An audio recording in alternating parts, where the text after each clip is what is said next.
But let's, so... Okay, so I had heard the story and heard the story and heard the story. We were itinerating around the world at the time, and so not only was it his story, but it had now become a huge part of my life and my reputation in a way. I mean, if for some reason it wasn't true and he wasn't telling the truth, well, that would come back on me too, in a way. Right. And yeah, so it was very precious to go, and I remember walking back into Tamarind Bay, I believe it was, and down the road, and we're just, you know, I'm looking at everything, and there's this guy maybe 50 feet in front of us, 20 feet in front of us, and he turns around, and all of a sudden he sees Ian, and he's just like, "Wow, Ian! Hey, I don't know you coming. What you doing here?"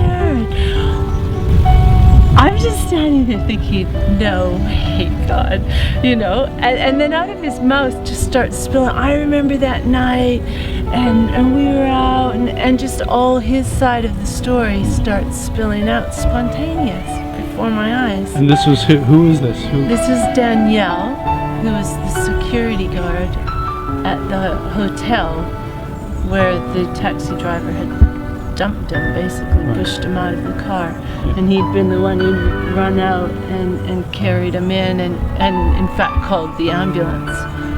But so what did he tell? What was he saying?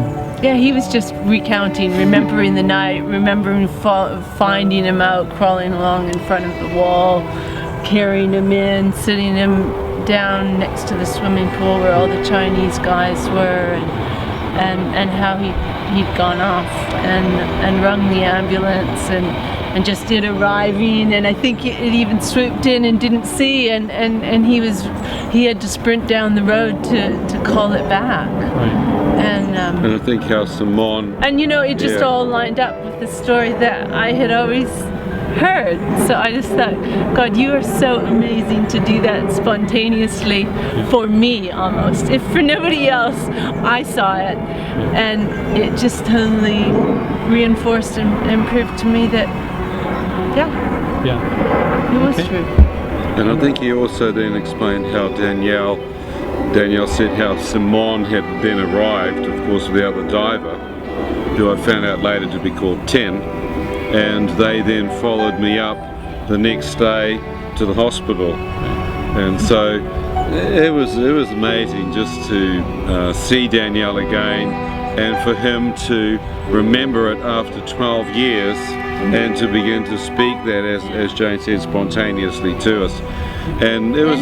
He seemed so excited. You know, like I could tell that Ian had been a friend, and I could tell he was glad to see him again, and he was amazed, and you know, just. He was just a lovely man. He was such a gentle-hearted man, and I was able to then personally thank him. And thank him for the amazing way that he had saved my life, because had he not seen that taxi and come out, I would have died on the ground there that night. And you don't know how to thank a man that saved your life. You don't know what to give him, so I gave him a Billabong jacket. I think I gave him some rupees, some money. And no matter what you give the person, you can't thank them. It's a bit like when you come to Christ, how can you thank Jesus when he saved your life? So it's a real emotional and very, very deep thing, seeing a man who's actually saved you. And was that the first time you saw him since the accident, or since what? Since the first time since I'd seen the accident, because it was the first time back in Mauritius I'd been back, and it was very emotional. And then this trip I just came back on, which was in 2012 in April, I went back and sadly for the first time heard from the other fishermen that Danielle had died 8.5 years ago of throat cancer.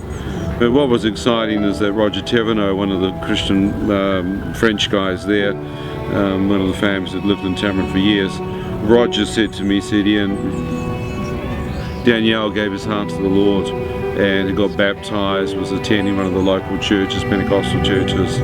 And so that was such an encouragement, because for 5 years every day after this experience I prayed for all these fishermen by name. because my heart was that they would come to know the Lord that had saved me in that island. So Mauritius had such a special place for me, is where I came to know Christ as Lord and Saviour. And so it was emotional. It was emotional not actually seeing him again this trip, but the fact that Jane and I had seen him in 1904 was really, really touched my heart.